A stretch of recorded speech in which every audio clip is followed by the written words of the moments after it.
Well, we're really excited about this. It is 4 years delayed. Yeah, I know. And that's all my fault. But one of the first supporters of this show, literally from a few months into its inception, legitimately, was one actual superstar who never had to tweet about it or even give it the time of day, but he did anyway. Eric Young from NXT. Hey, buddy. Sometimes you gotta wait for the good things. Yes, man. We were just talking about that before the show. It was during the show, and Steve was in our first segment. Steve was like, "Yeah, so we were talking about our DMs or something. You DMs." Well, sometimes you forget through Twitter. You forget how your relationship with someone started or how it goes, because we do tweet at each other sometimes. But right, yeah. I didn't realize that our last DM was like 4 years ago. And you're like, yeah, man, I'll definitely come on the show. And I'm like, sweet. And then that was kind of the end of it. Just sitting by the phone waiting the entire time. Wow. Oh, gee, for 4 years. Yeah. It's like you put your career completely on pause. No big moves or anything. I've done nothing in 4 years. I quit work and I just live at home and wait for the phone to ring. Living the dream, guys. Living the dream. Welcome to being friends with Steve. Yeah. It's enough to drive you insane. Oh, you see, because what if we did this entire interview kayfabe and it's just in character? Man, Eric, I want to ask you to start here. You've got to be a hockey fan that, when you see a guy go down with an injury, you can directly relate to it. Sure, yeah. I mean, injuries is part of what I do too, and it's. The NHL can be scary. Like the guys are so big and so fast now. Like over the Christmas holidays, I forced my mother, which is Canadian. She was here visiting. I forced her to watch the 72 Summit series. Like she didn't want to. I was just like, you got to see this. Like we watched it. We watched the 72 Summit series in its entirety. And all it's 8 games? Slow. There's 8 games. Yeah, it's 8 games, which is weird, and it's so slow and so violent. It's fantastic, though. Have you ever seen an injury like as it happened, and it's one of those mysterious lower body, it might be this, it might be that, and just based on your own experience gone, yeah, I know exactly what he just hurt?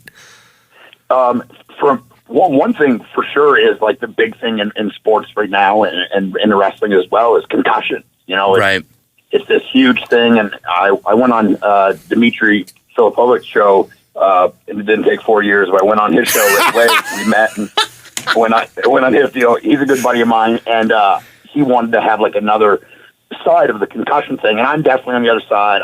I'm going to get so much hate stuff on Twitter like I did when I was saying it. I think it's blown out of proportion.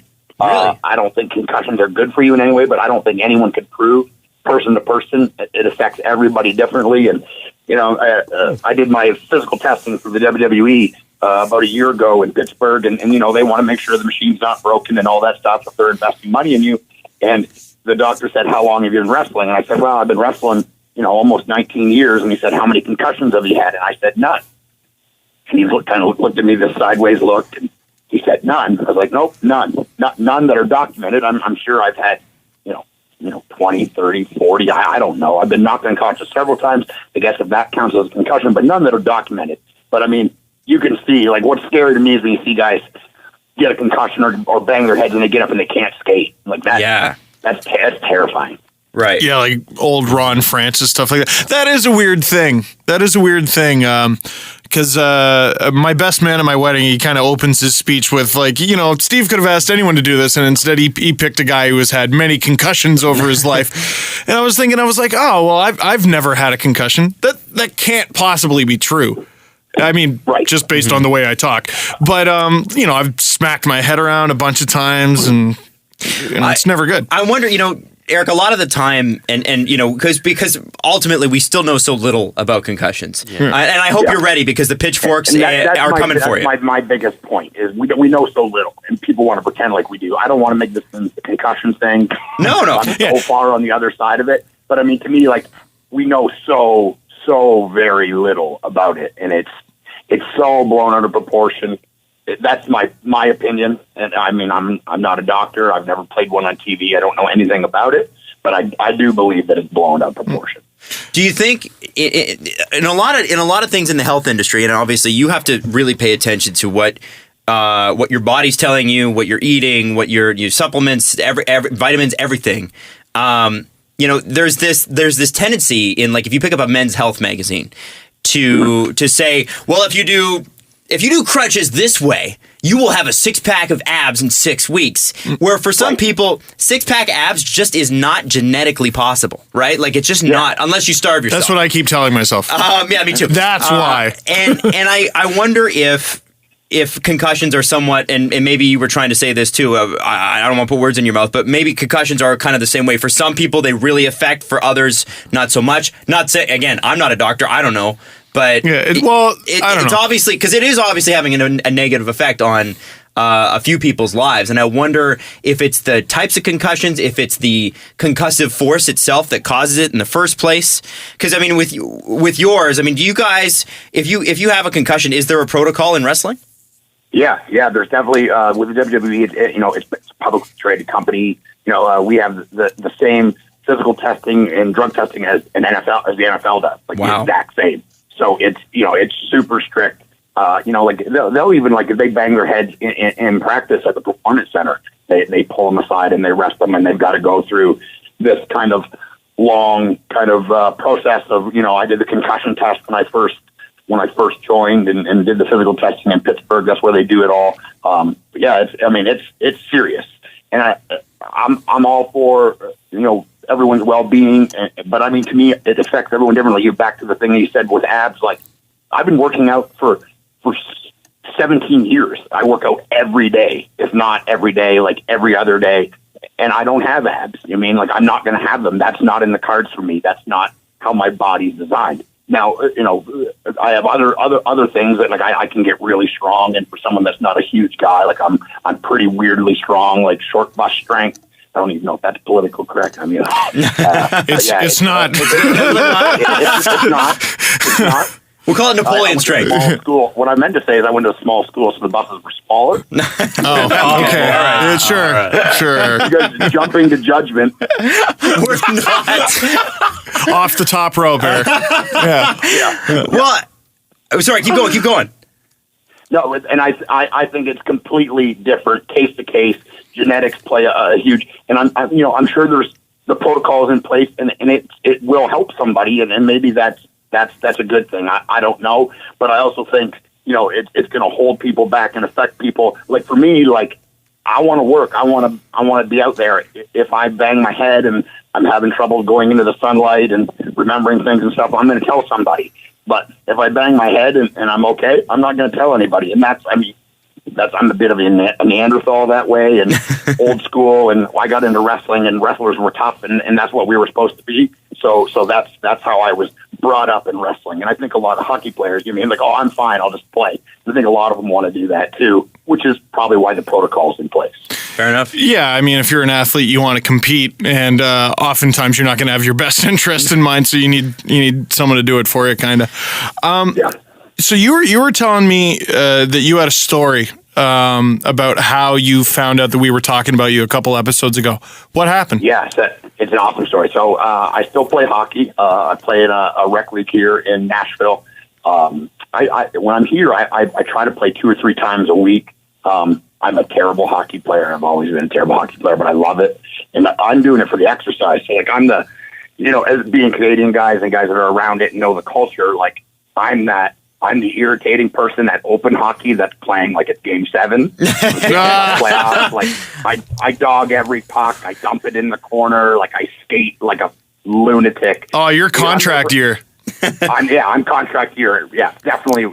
Even open hockey, like, guys are out there, there's a 60-year-old guy that can barely skate, and he's loafing around. I'm stripping him of the puck and pushing him into the boards. You know how intimidating that is, man? You got a 60-year-old man, and you're a pro wrestler, dude. What are you doing? Yeah. No one says anything, but I know deep down that they hate me. Well, what would happen to them if they said anything? Exactly. Yeah, deep down. So the story goes this. So I walked into the dressing room. We're playing a Sunday night game.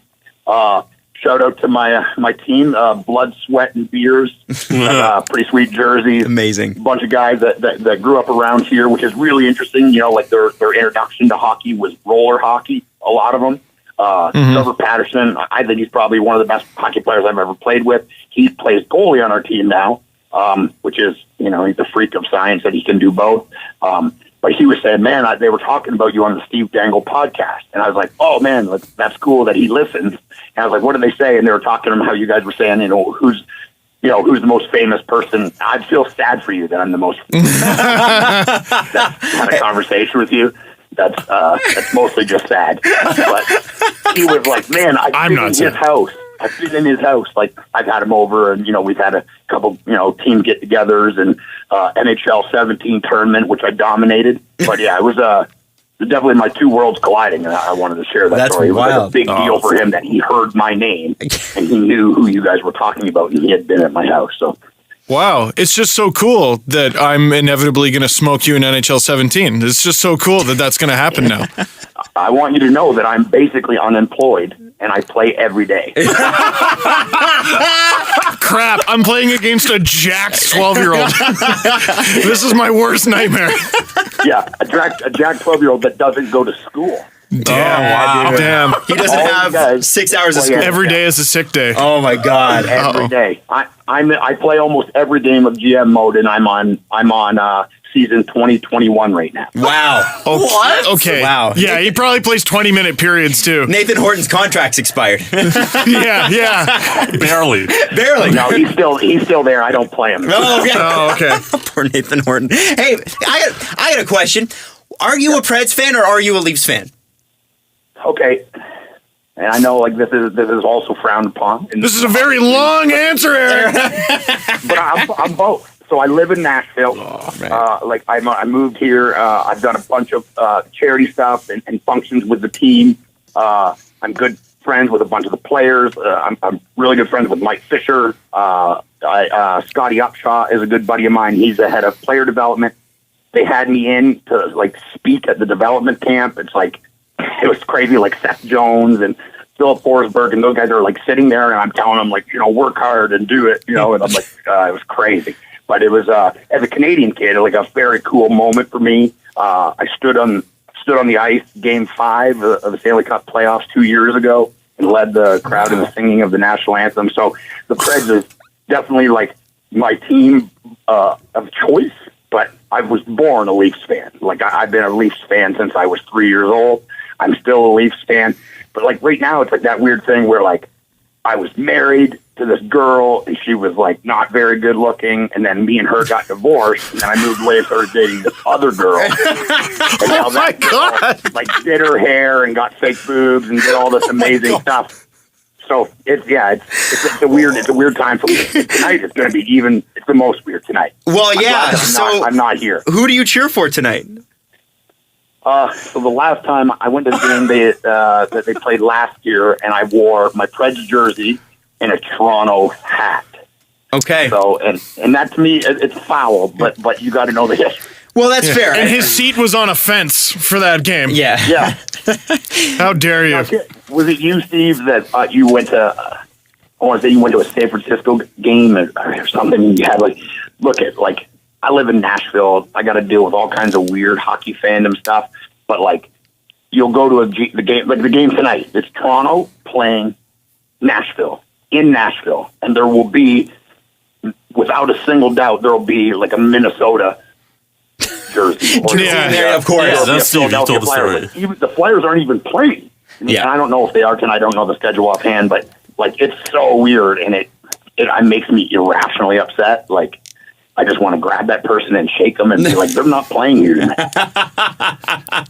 Or when it's from a different sport, everybody from Saskatchewan comes down south for the winter and they wear their Rough Riders jerseys to whatever sporting event they're at. Yeah, please take a picture with whoever wears the Saskatchewan Rough Riders jersey to tonight's Preds Leafs game. Yeah, because there will be one. There will be one in attendance. I'm sure there is. It's a phenomenon here in Nashville, and I feel like a lot of people are I got my Montreal jersey. I like hockey, and Montreal's not even playing that night. It's some player that played on the team for 45 minutes 5 years ago. So weird. What? Oh, go ahead, Steve. Well, I was going to say, having PK Subban on your team is pretty cool, right? It's super cool. For me, I was definitely for the trade. I don't think statistically, I think it's kind of evened out this year. But I mean, with the injury and all the stuff, this, that, and the other, whatever new system. I mean, Shea Weber apparently didn't have a problem learning the new system over there. So yeah, I mean, to me, it's a win trade. David Poyle is a mastermind. That and the Forsberg for Erat trade is. Oh. I mean, I think that's the most one-sided trade ever in the history of hockey. It's up there. Yeah, right up there. It's up there. And when you go to the game tonight, are you gonna get? Are you gonna be one of those things like you go to the game? Do you go in a disguise, or you just kind of accept that you're gonna have to sign some autographs and take some pictures? No, it's so I'm not going to the game. You're not going. I have to fly to Orlando, WrestleMania weekend, kind of a big one. Well, yeah, we're gonna ask you about that next. Kind of. Yeah, so I'm gonna miss it. I wish I could have made it, but I mean, no, I just go. I'll wear a jersey. Wear a hat. And just sit in the stands or whatever. But it's weird, like, cause wrestling is like this weird niche thing where it's this. Like, if you're a wrestling fan, you know who I am. Like, if you're even a casual fan now, you know who I am. Mm-hmm. So, like, I'll get recognized and I'll take a picture or whatever. And it was probably 2 years ago, I was sitting there and this guy came up and he asked for my autograph.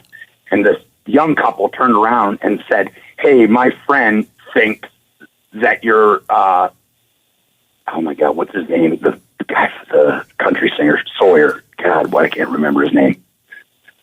Oh my God! This is we go circle back to the concussion thing. Mm-hmm. Oh, dude. Yeah, I don't know. Your argument's not looking so good right now, man. Yeah.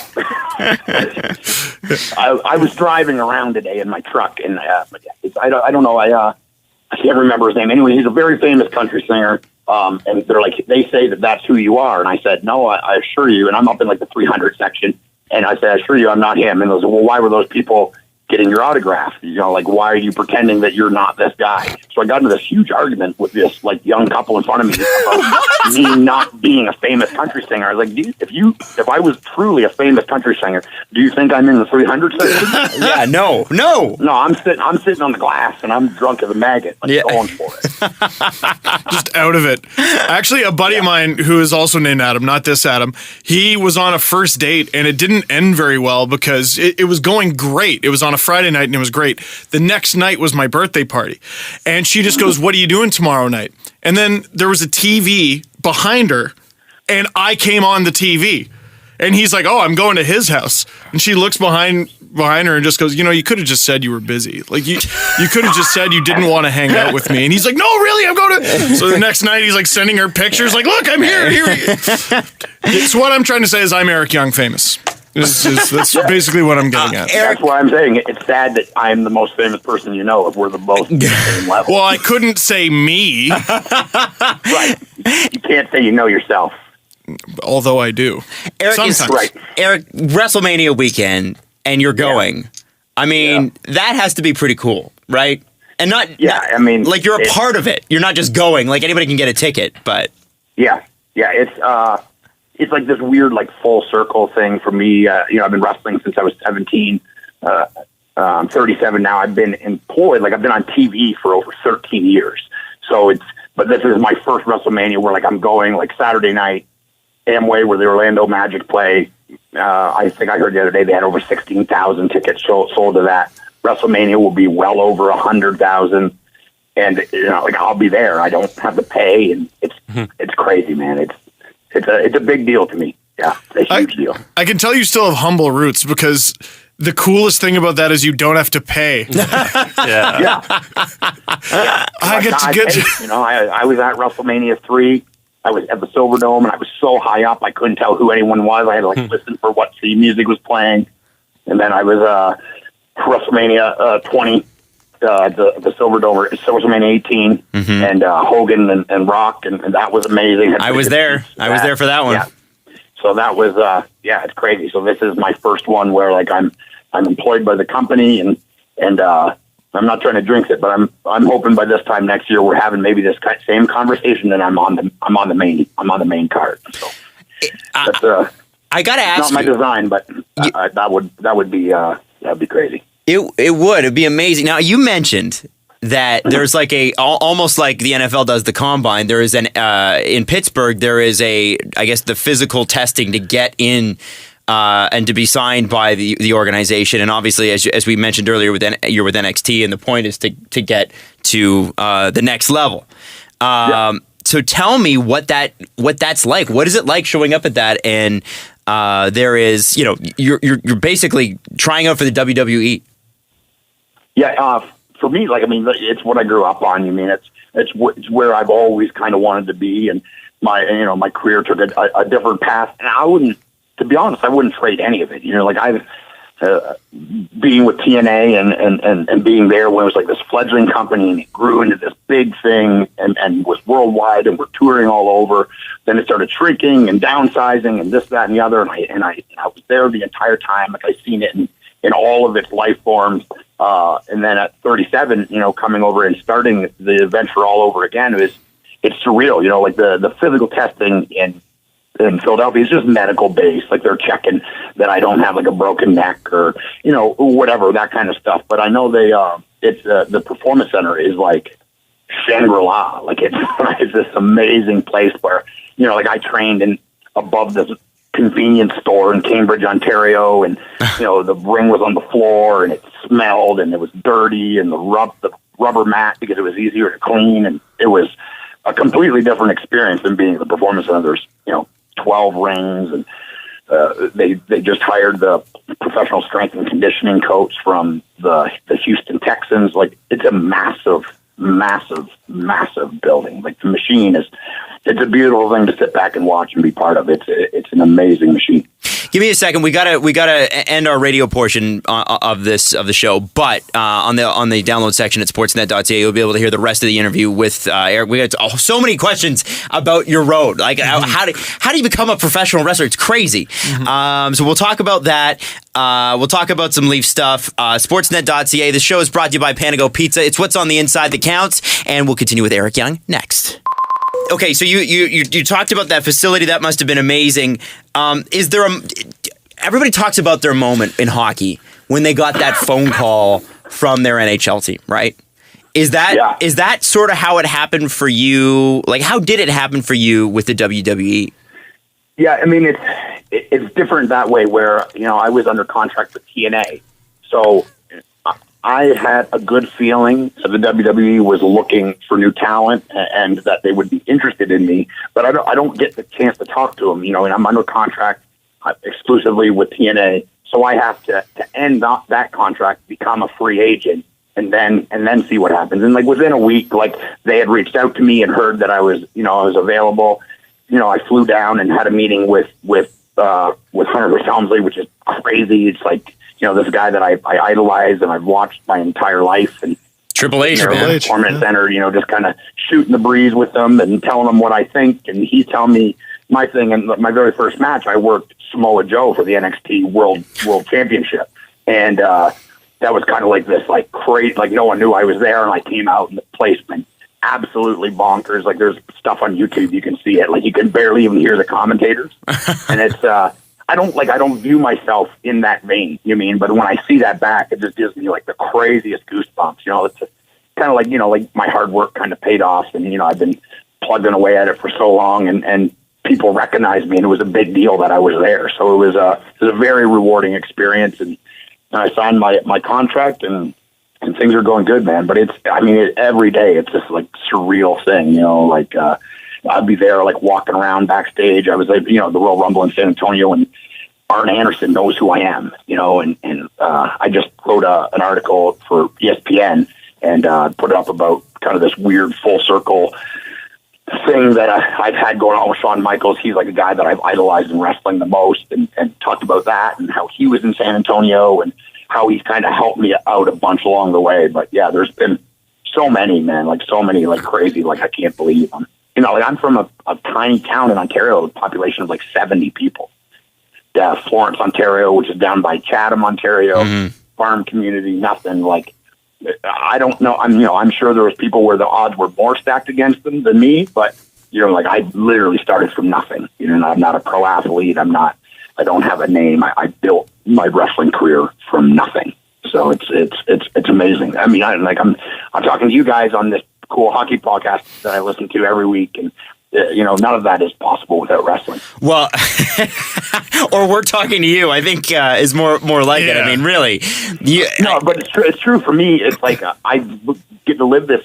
Like I have lunch with Mike Fisher. Who can say that? And that's all because of wrestling. And it's amazing. Like I get all these cool opportunities. And I'm writing articles for ESPN. I've been a massive sports guy my entire life, and they're wrestling-based articles, but it's crazy, like, to even be affiliated with that. Yeah, and you mentioned Shawn Michaels a minute ago. I've talked about on the podcast before. There was a time in my life when I was younger where wrestling was bigger for me than even hockey was. And right as the Attitude Era was kind of kicking off and Stone Cold and all that, the Leafs actually were kind of bad. So it was just kind of the perfect storm. You recently wrote that thing about Shawn Michaels. What is it about him that did it for you? For me, he was kind of like the first smaller guy, and like, I'll tell you, like, I mean, if you meet him in real life, like, you're like, man, he's not small at all. He's 6'2", and probably when he wrestled, he was probably 225 pounds, maybe 220. He's a big man. But, in wrestling, like, everyone was so big in that era, you know what I mean? And especially if you were world heavyweight champion, you were, 240 or above, 240 was considered small back then. So he was kind of like the first guy that was smaller that did it on the highest level, and that was a big deal. Like, I mean, I am not a big person. I'm, 5'10", 5'11". I'm probably about 230 pounds. Like, I'm a big man, but in wrestling, I'm, kind of middle of the road. So that was what drew me, and like just his athletics and stuff. But the more I learned about wrestling, what really drew me to him is the storytelling. Like, he had this ability to take you on this roller coaster ride, and like when you're young, you don't know that. It just all of it just kind of seems exciting, but there is a science to that, to having the ability to take people on this kind of emotional roller coaster. That's a skill, and he's doing these things on purpose. He's thought them out ahead of time, and it's an actual skill.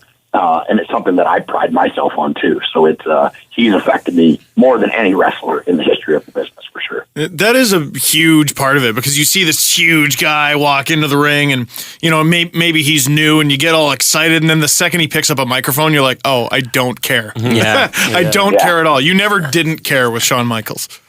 Yep. It's just, it's the art of storytelling, right? It's why The Rock was so good at it, why Stone Cold was so good at it, Triple H was so good at it. I mean, they all still are. But it's that crafting of a persona and creating a presence, and everybody has to learn to do that. If you're in entertainment or the public eye in any sort of way, even politics, you have to. Yep. You're creating a persona. You have to make people care. Or anything. Like, how many people listening right now are in a program at school or in some kind of job where you got to do a presentation at some point? No, I'm not saying get up there and be like, listen here. But you got to be able to get some attention. I'm selling dental equipment. Yeah. But yeah. I mean, and so when you created yours, when you started out, you're 17, right? When was the first paycheck you got for professional wrestling? Like, do you remember that? What age were you? The first official paycheck wasn't until 2004. Okay. But I mean, like, when you started independently, like, you do anything. You mean, like, you call these guys, and this is like, I'm talking 98. You mean, so like, the internet definitely exists, cell phones exist, but I'm broke. Like, I don't own a cell phone. I don't have a computer. I live in Cambridge in this tiny apartment the size of my garage, and I share it with 4 people. It's a really crazy, like, I wouldn't change it. It was this amazing time in my life, but this really crazy time in my life where I wouldn't be weird for me in Canada, for me, like, oh, you got a show in Halifax? Yeah, I can be there. $40. Okay. Like, that's a 16-hour drive one direction. Yeah. That wouldn't even cover like half the gas. I'm going to make for the show isn't even going to cover the gas. Yeah. No. But you so go and you do it. I had a regular job, and I bought secondhand clothes, and my everything I owned in my wardrobe was from Value Village, and I go, this is a tip for anyone living in Canada. I believe it's the third Wednesday is 50% off everything in the store. That's when you hit it. Oh. Wow! I didn't know that. Yep. Holy crap! I used to shop there in high school. $17.99. Wow. Yeah, and like, when you started to, like, obviously you're a kid, you're dreaming about the wrestler that you want to be. How did you start to and when did you start to get a grasp on your persona? Because obviously, when you start out in any sort of entertainment, anything where you need a presence, you grapple with certain facets of your personality and go, okay, that worked. Oh, okay, that didn't. When did you start to realize who you were? Yeah, it's a thing that's kind of ever evolving, you know. Something when I first started in wrestling, like I knew that it was part of it, but I'm 18 years old. I don't even know who I am. I mean, like there's no way I can start just crafting this altered person. I guess crafting a fake person, that's things where I get to choose is easier than knowing the real me. But like you're so young, like at that point in wrestling, like I'm just trying to have the best physical match possible and try not to get hurt and trying to get on as many shows as I can. And as you go, you figure out what's important, you know, like the reality is the moves, like the stuff that we're doing is literally the least important thing that we're doing, you know, and it took me a long time to realize that. And there was definitely people that are in the wrestling community, they're going to hear this and they're going to think that I'm stupid, you know, but that's the truth is where the money is and where success is all the stuff that makes the moves important. You know, and but it took me years and years. And like, even like now, like I'm definitely a completely different version of myself I was a year ago. Right. Like 2 years before that, I was a completely different version. And I've had this like really cool kind of thing for me is one of my favorite parts of kind of like my career is like, I've seen it all. Like I've been the opening match, I've been the middle, I've been the main event, I've been the world champion, I've been the X Division champion, I've been tag champion. I've wrestled women for almost a year, you know, and I wasn't allowed to touch them because of the mandates on Spike Television. So that was this ultra difficult thing where I didn't want people to think it was crappy. But how do you pull that off? Yeah. Yeah. So it's like a lot of smoke and mirrors and nonsense. But I've been the funny guy. I've been the crazy guy. I've been the serious world champion. I've been the mute in Team Canada that didn't say anything for 2 years. So yeah, it's I've seen all of it, and I've been all these guys. I was a superhero. I had a mask and a cape, and I jumped off a cage and broke handcuffs with my strength. It was so I've been like all kinds of different characters, which I wouldn't change that either. Like it's been super cool to not just be, you know, just Eric Young. Like I've been all kinds of different versions of Eric Young. That's amazing. That's unreal, dude. So I don't want to take up too much of your time because I know WrestleMania is coming up and you got a flight to catch and all that. But I know you still play hockey. You played hockey growing up, obviously, right? Yeah. I started like organized hockey and Pee Wee when there was contact. But I played like every day almost my whole life growing up, road hockey or pond hockey or whatever.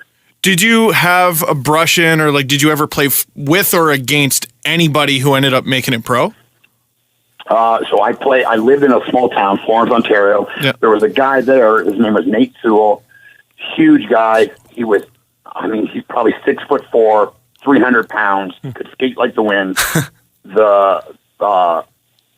North Bay drafted him in the OHL draft. He was the 4th pick overall. He ended up not playing. He ended up like not liking. But I remember Dale Hunter coming to our town and like meeting with them and all this stuff. Wow! And I remember the first time, because when you're a kid and you grow up in Canada playing hockey, you're like, oh, I'm going to play in the NHL. Yeah. And I was, I was 12 or 13, and I thought I was pretty good at hockey. And I got on the ice with him, and like, there's nothing you could do. You can't catch him. You can't catch him. You can't take the puck from him. You can't. And he was on this ridiculous level, and he wasn't even trying. I mean, he's playing at half speed. That was like the moment where I was like, I'm probably not going to play in the NHL. So right. Yeah, that was a big one. There was a huge one here. I played open hockey with Stu Grimson, and he's the Grim Reaper. He's got to be 50, right? But I can remember like thinking, I hope he doesn't hear this, because he's the nicest guy you'll ever meet, but he's got this kind of like faraway look where he'll pull your eye out if you cross him, kind of thing. Yeah. I think he knows. On the ice. He knows, right? Oh yeah, he's got his nickname's the Grim Reaper. He's the Grim Reaper, and he was tough. And I remember watching him and be like, "How does this guy even play in the NHL?" And I played him. This is 4 or 5 years ago on like an early morning, like pay your $10 and you get to play on Bridgestone ice. And he came out and played, and like it was the same thing. I'm basically a pro athlete, and there's a 50-year-old man, and there's nothing you can do about it. Wow. Like unreal. Nothing you can do. He can skate like the wind. He's tall. His stick is like 65 feet long. He's ridiculous. Like, he's ridiculous as a player. And that's when it really like hit me. Like, the guys in the NHL are so good. It's scary. Freaks of nature. Scary. Eric, we unfortunately have to wrap it up a little bit earlier than we would have liked to. But I hope this isn't the last time. Because, well, sure. You know, and I mean, not like just the last time in the next 4 years. I mean, like maybe Right. maybe we can make it happen in the next few months. The Olympics. Yeah. 4 years from now, I'll come on. Well, we'd like to talk to you we're going to again. skip the next Olympics, so we'll have you That's on right. before Beijing. Yeah, and, but we, you know, if you're ever back in the GTA, we'd actually like to have you on in the studio so we can talk a little bit more. And unfortunately, our studio space, I don't know how it got double booked, but we're getting booted from it. So that's why I'm wrapping up the interview right now. We're going to see if we're going to find another studio to record the rest of the show with. Adam's got on indignant business voice. I got my Stu Grimson face on. I'll put it that way. But Eric, it was such a pleasure to talk to you. Thank you for your support and thank you for representing Canada so well in the ring, because you know it's nice to see some Canadian guys in there. We didn't grow up with Canadians in there, Except for Right, yeah, there's very few. They're the Hearts. everywhere now, to be honest. We're taking over. That's what we want to hear. Keep taking over. Enjoy WrestleMania, man. Thanks, buddy. All right, guys. Thanks, boys. See ya. Yeah. Yeah.